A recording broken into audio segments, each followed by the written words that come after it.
घर को बैठने नहीं देगी। देख रहे हैं इस टाइम मैं यहाँ पे खड़ा हूँ, ये सड़क हमारी नीचे जा रही है। आधा प्लॉट बैठ जाए, पिछले वाला प्लॉट ना बैठे। ये जो प्लॉट है यहाँ पे हमने राफ्ट क्यों डाली, पाइल फुटिंग में चले जाते या हम राफ्ट फुटिंग में जाते, ठीक है, बेसमेंट नहीं बनाने जा रहे। अस्सलाम वालेकुम जी, उम्मीद है आप सब खैरियत से होंगे। आज एक और इन्फॉर्मेटिव वीडियो के साथ मैं हाजिर हुआ हूँ और इस साइट की जो वीडियो है वो मैं पहले भी बना चुका हूँ, लेकिन आज जो इसका मेन फाउंडेशन वर्क है वो स्टार्ट हो चुका है। जैसे कि आप देख रहे होंगे इस टाइम पूरा जो प्लॉट है वो सरिया हो चुका है। इसको हम राफ्ट फाउंडेशन कहते हैं। राफ्ट फाउंडेशन के ऊपर आज से पहले मैंने वीडियो नहीं बनाई क्योंकि टाइम नहीं मिल पाता था, लेकिन अभी ख़ास तौर पे टाइम निकाल के जो मैं आया हूँ साइट पे। और ये 1 कनाल की हमारी साइट है, DHA phase 4 Islamabad sector A के अंदर।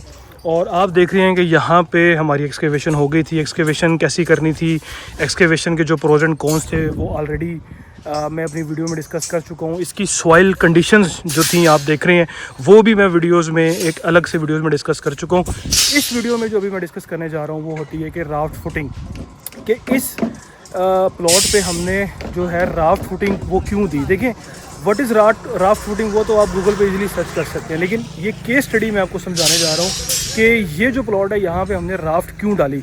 देखिए 2 से 3 बातों को आपने जल्दी से समझ लेना है कि एक तो इस प्लॉट पे जो हमने बोर होल्स कराए थे वो 3 बोर होल्स कराए थे। 2 बोर होल 10 फुट तक आए थे, 1 बोर होल 17 फुट तक आया था। और वो सब ने ये कहा था कि ये सिल्टी क्ले है, ये क्लेई सॉइल है और सॉफ्ट सॉइल है।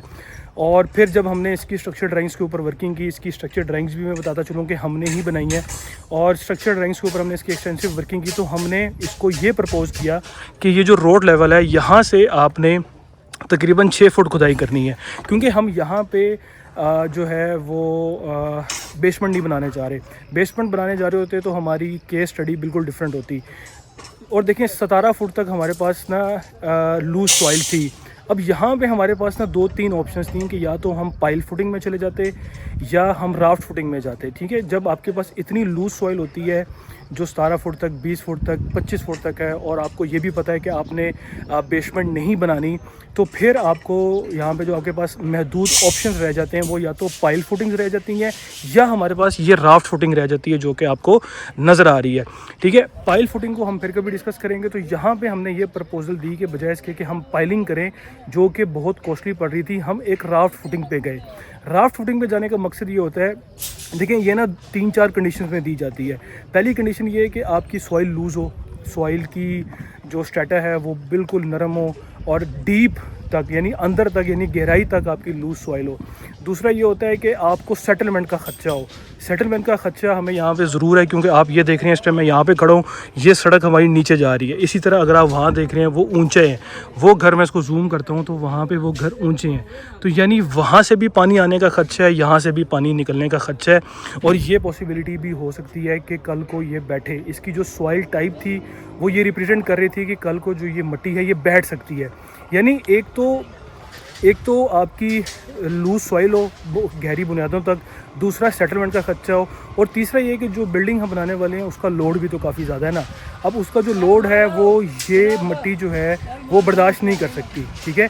स्ट्रिप फाउंडेशन जो थी वो बैठ सकती थी, और जो अनइवन सेटलमेंट या जिसको हम डिफरेंशियल सेटलमेंट कहते हैं, यानी कि हो सकता है आधा प्लॉट बैठ जाए, पिछले वाला प्लॉट ना बैठे, ठीक है। यानी हो सकता था कि ये मिट्टी अगर हम ये राफ्ट ना डालते, हम खाली स्ट्रिप फाउंडेशन डालते या जो आम तौर पे इस्लामाबाद में फाउंडेशन चलती है वो डालते, तो हो सकता था कि ये वाला हिस्सा बैठ जाए, वो वाला हिस्सा ना बैठे। अब राफ्ट फाउंडेशन डालने का फ़ायदा ये होगा कि अगर खुदा ना खास्ता ये कल को मिट्टी बैठती है, बिलफर्ज अगर उस कोने पे मिट्टी बैठती है या इस कोने पे मिट्टी बैठती है, तो ये पूरी राफ्ट फाउंडेशन जो है वो उसको अपलिफ्ट रखेगी, वो घर को बैठने नहीं देगी। और अगर सेटलमेंट होती भी है तो वो इवन सेटलमेंट होगी, उसको हम यूनिफॉर्म सेटलमेंट कहते हैं। यानी खुदा ना खास्ता कल को घर बैठता है तो वो यूनिफॉर्म बैठेगा। यूनिफॉर्म घर के बैठने से घर को बिल्कुल भी नुकसान नहीं पहुंचता। लेकिन अगर आधा घर बैठे आधा घर ना बैठे, 2 दीवारें बैठ जाएं 2 दीवारें ना बैठें, तो फिर घर को नुकसान होता है। तो ये राफ्ट डालने का यहाँ पे मकसद ये था कि एक तो हमारी अगर सेटलमेंट होती है तो इवन या यूनिफॉर्म सेटलमेंट, और टेक्निकल नेम यूनिफॉर्म सेटलमेंट है। दूसरा ये था कि ये 17 फुट तक यहाँ पे फिलिंग है, तो अब 17 फुट की फिलिंग को पाइल फाउंडेशन बहुत कॉस्टली थी, इसलिए हमने राफ्ट फाउंडेशन कंसिडर की। और तीसरा कि यहाँ पे जो एक बिल्डिंग लोड आता है, आपको भी पता है कि जो बिल्डिंग का वज़न होता है वो 0.4 से लेके 0.6 टन पर स्क्वायर फुट तक होता है, ठीक है। तो ये वो राफ्ट जो है वो ये बिल्डिंग टाइप जो है वो इसको बर्दाश्त कर सकती है। तो ये पूरी एक केस स्टडी थी कि ये राफ्ट हम क्यों दे रहे हैं। अब हम इस बात पे आते हैं कि यार राफ्ट फाउंडेशन हम कहते किसे हैं, ठीक है। चूँकि वीडियो लंबी ना हो इसलिए मैं उसको नेक्स्ट पार्ट में डिस्क्राइब करूँगा। एंड पे इस वीडियो के एंड पे मैं ये बताता चलूँ कि ये डिफरेंट केस स्टडी है, ज़रूरी नहीं है, हो सकता है कि इसी तरह की सॉइल कंडीशन हो तो हम पाइल कंडीशन जो है ना, पाइलिंग जो है ना वो हम रेकमेंड कर दें। हो सकता है छोटे साइज़ की पाइलिंग 10 फुट 15 फुट की रेकमेंड कर दें, लेकिन पाइलिंग मोस्टली वहाँ पे दी जाती है जहाँ पे आपकी फाउंडेशन यानी जो लूज़ मिट्टी है वो 30-40 फीट तक होती है।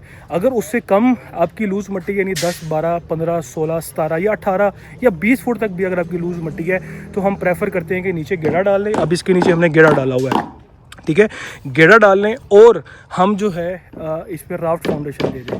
और क्यों देनी चाहिए ये मैंने वीडियो के स्टार्ट में बताया है। अब जो वीडियो का नेक्स्ट पार्ट होगा उसमें मैं बताऊंगा कि राफ्ट फाउंडेशन इटसेल्फ कहते किसे हैं। ये डाल तो दी, डालनी क्यों चाहिए थी वो तो मैंने बता दिया, लेकिन अब राफ्ट फाउंडेशन कहते कैसे हैं वो मैं नेक्स्ट वीडियो में, कमिंग वीडियो में मैं आपके साथ शेयर करूँगा।